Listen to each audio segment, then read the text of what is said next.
Ah, fala sério, quando você aperta aqui, cai. Caraca, galera, eu descobri uma parada agora. Bizarra. Bizarra. No OBS aqui, mas beleza. Vou ter que repetir tudo de novo, pelo que eu tô vendo aqui. Eu tenho uma preguiça de editar vídeo, velho. Mas beleza, ó.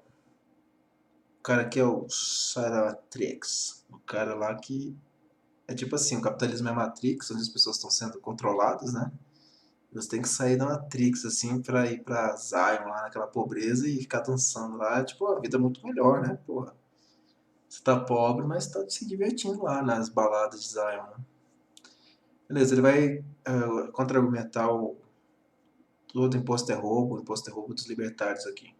Minha opinião pessoal, para deixar claro logo, nem todo imposto é roubo, nem todo imposto não é roubo. Ou seja, eu acho que a partir de um ponto passa a ser roubo e um pouco de imposto não é roubo.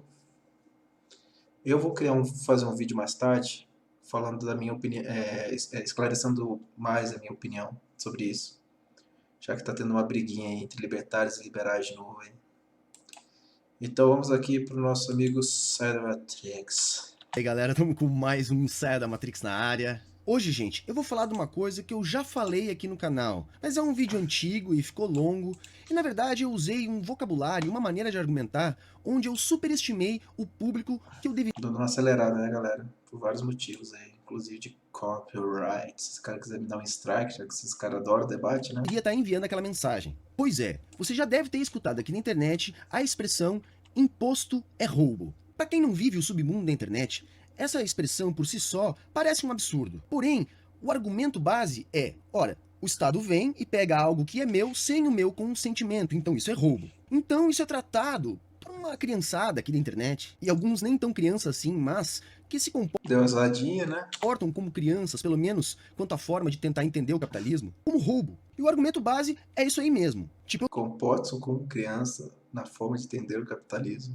Beleza, vai. tem uma coisa aqui, o Estado vem e me obriga a dar uma parte para ele. E aí pode ter a desculpa de que eu uso os serviços do Estado, mas eu vou dizer, olha, eu não quero utilizar esses serviços do Estado, eu quero pagar por serviços com o meu dinheiro e não utilizar esses. E isso gera uma série de desdobramentos, como por exemplo, a ideia de que se eu não pagar impostos, se eu não houver um Estado, vai sobrar mais dinheiro para mim e eu vou poder pagar pelos serviços que então são oferecidos de maneira ruim pelo Estado. O problema é que tudo isso é uma grande bobagem. Imposto é o condicionante para a existência do capitalismo. Na verdade, ele é o condicionante para a existência do Estado, porque afinal de contas, através dos impostos que o Estado consegue se manter. Sem imposto, sem Estado. E sem Estado, sem capitalismo, sem esse tipo de relação de produção. Porque o capitalismo ele tem como premissa a propriedade privada dos meios de produção. Ora, só há propriedade se houver Estado. É o Estado que confere o direito de propriedade. Portanto, só há capitalismo se houver propriedade privada dos meios de produção. Até eu concordo. Só há propriedade privada dos meios de produção se houver Estado. Só há Estado se houver imposto. Na verdade, esse é o grande erro dos libertários, que eu vou discutir no próximo vídeo. Só eu vou falar, talvez colocar umas coisas para ler. Não há como haver propriedade privada sem Estado. É por isso que Marx queria, com o comunismo, o comunismo marxista no final era acabar com o Estado, porque ele acabaria de vez com qualquer noção de propriedade privada. E nisso, a ideia assim, de acabar com o Estado para acabar com a propriedade privada estava certo. Portanto, imposto é condicionante para a existência de capitalismo. Para existir roubo, tem que existir propriedade. Portanto, para existir roubo, tem que existir Estado. Porque só existe propriedade se existir Estado. E se vocês entenderam, para existir Estado, tem que existir imposto. Então, imposto não é roubo. Não... Aí eu não concordo totalmente. Sim, propriedade. Você pode roubar propriedade, mas você não precisa necessariamente roubar só propriedade. Ele vai entrar agora na definição de posse, que eu também vou concordar. Você também pode roubar posse, não precisa necessariamente ser propriedade. Aí eu já não concordo totalmente, mas ele vai dar um pulo do gato aí. Não tem como ser, né? Sem Estado, o máximo que pode existir é posse. Mas qual é a diferença da posse para a propriedade? Bom, a propriedade é prescrita por um ente. O ente que prescreve a propriedade é responsável por mantê-la. No caso, a posse não é prescrita por ninguém. É algo que você pode possuir, que você pode pegar, construir, pode estar usufruindo. Só que a posse não há nenhum ente responsável por mantê-la. consigo. Portanto, é você mesmo responsável por isso. Nesse caso, a manutenção da posse se dá pelo uso da força. Se você tem força, você mantém a posse contra quem quer que seja que queira tomar isso que você está usufruindo. A questão, se o objeto ou o meio de produção vai ficar com você ou com quem tem interesse nele, vai ser resolvida pelo uso da força. Toda posse é delimitada pelo uso da força. Seja a sua força contra a força de um inimigo, seja a força imposta pelo ente que lhe prescreveu a propriedade. E aí eles fazem algumas confusões. Por exemplo, Até eu concordo. seu corpo é a sua propriedade. Ora, isso é uma estupidez. Seu corpo é você. Isso não é argumento, cara. Seu corpo é sua posse. Isso que deveria ser seu argumento, mas só que não compromete seu argumento principal. E é absolutamente diferente de ser a sua propriedade. Tem um saldo lógico aí, como eu expliquei. É, o salto lógico que você fez aí. Seu corpo é você não é argumento para nada. Seu corpo é sua posse. E como é sua posse, você pode perder ela na base da força. Por isso que as pessoas são escravizadas. Mas ele vai meio que dar uma enrolada aí. Propriedade é sempre prescrita. Se você transformar algo descrito, ou seja, aquilo que é seu corpo, em sua propriedade, é logicamente um salto. Seu corpo não é sua propriedade porque ele é inalienável. Como eu disse, propriedade é uma posse Não, não é inalienável não, cara. O cara pode escravizar, velho. transformada em propriedade. Ou seja, é algo que você usufrui, que é prescrito por um ente como seu. Esse ente que prescreve tem o dever de garantir esta prescrição. Não há necessidade de prescrição no seu corpo, porque ele é você.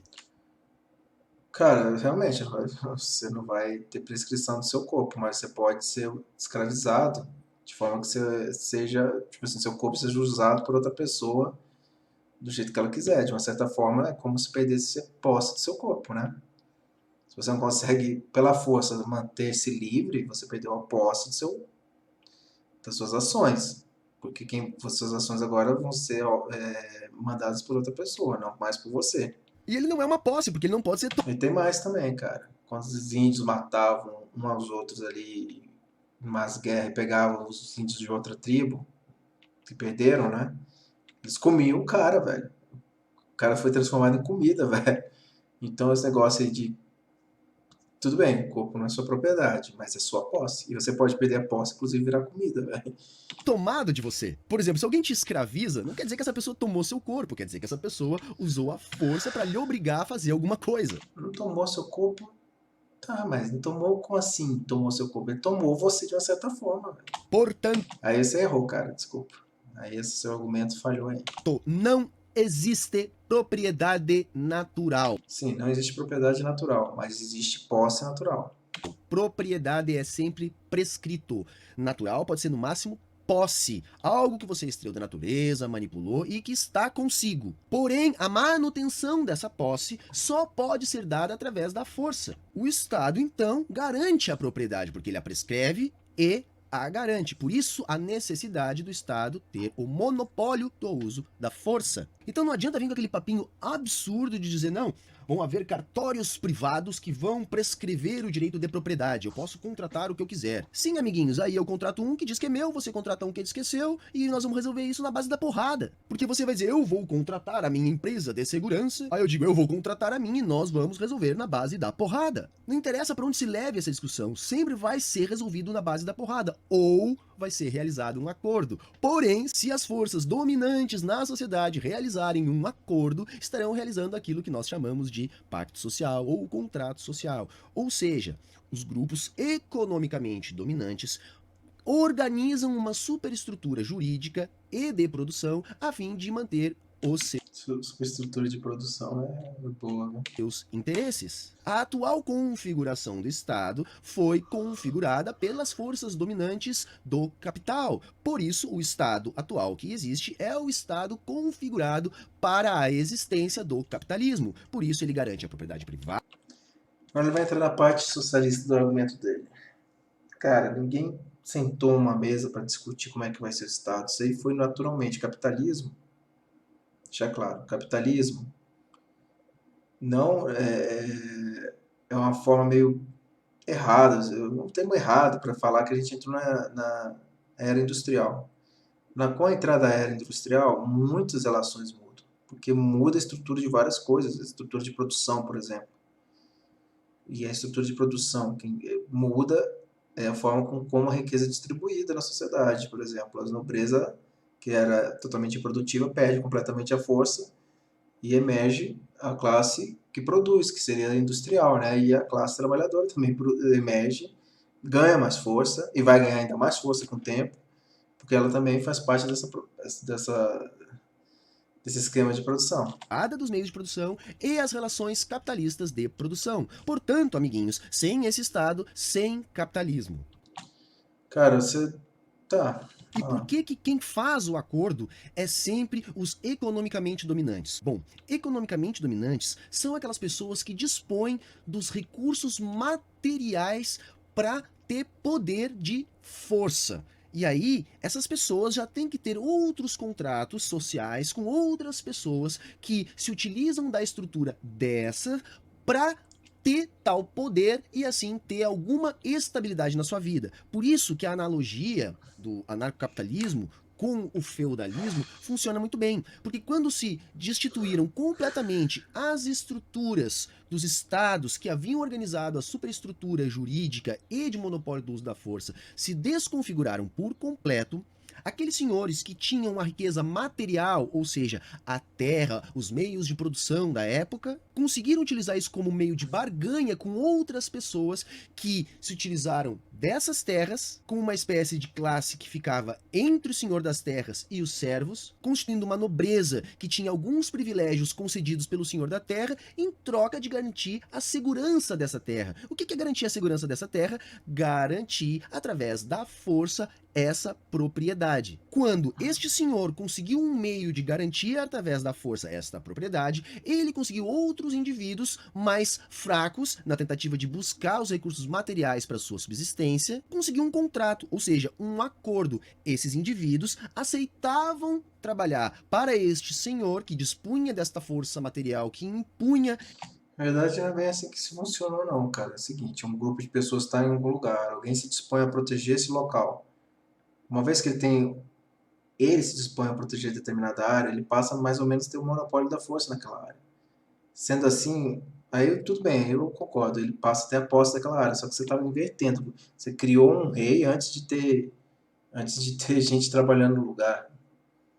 O rei simplesmente não é o dono. Primeiro apareceu a galera trabalhando no lugar, apareceu alguém que se dispôs a garantir a segurança do lugar em troca de alguma coisa, seja na base da violência, seja na base do acordo, mantendo a posse ali daquela área para aquelas pessoas.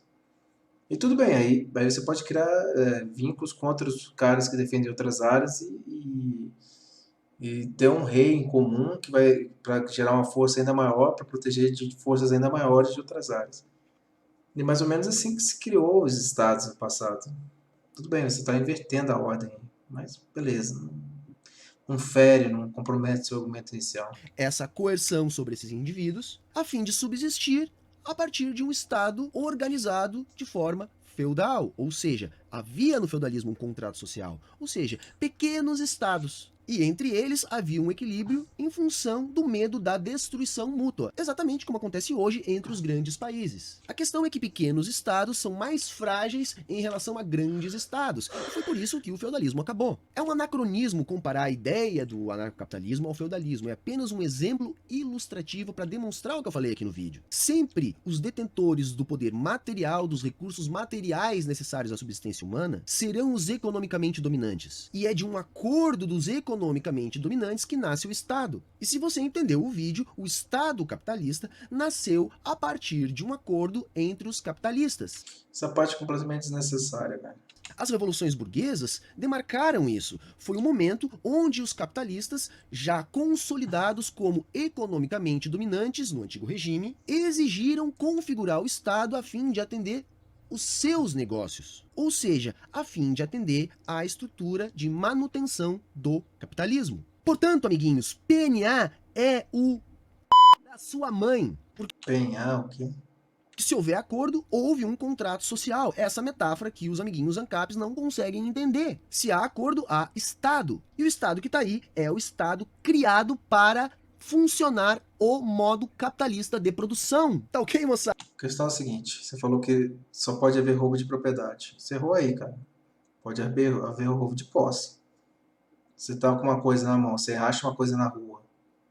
Aí você quer ficar com essa coisa, de repente chega um cara, te dá um soco, te toma um negócio da mão.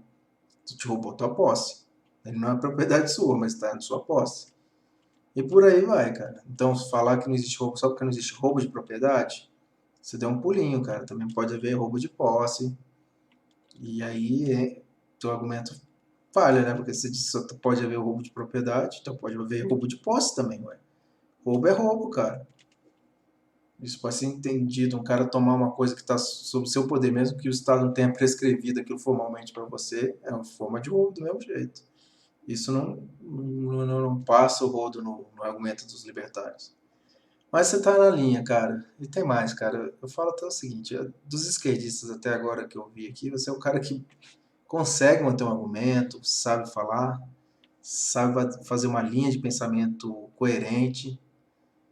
E, cara, o fato de você ter poucos inscritos em relação a esses caras, velho, só mostra que, velho, você tá no grupo errado, velho. Porque vai ser difícil, velho. Vai ser difícil. Quando os caras falam qualquer besteira sem nexo, sem coerência, ganha. Aquele Henry lá já tá no seu cento e tanto lá, né? Só porque deu uns ataquezinhos lá no Nando Moura sem sentido. Já tá lá pra cima de cento e vai ter mais, vai ter mais. O cara fala, argumenta, bota 1 bilhão de palavras, de vez em quando fala uma coisa, tá falando de uma coisa, de repente muda de assunto do nada, tipo, assunto desconexo, mas beleza. Vai um ponto positivo para você, cara. Pelo menos você consegue manter o raciocínio e consegue amarrar as ideias, embora, pô, existe roubo de posse, né, cara? Então falou, velho. Um grande abraço a todos. Falou.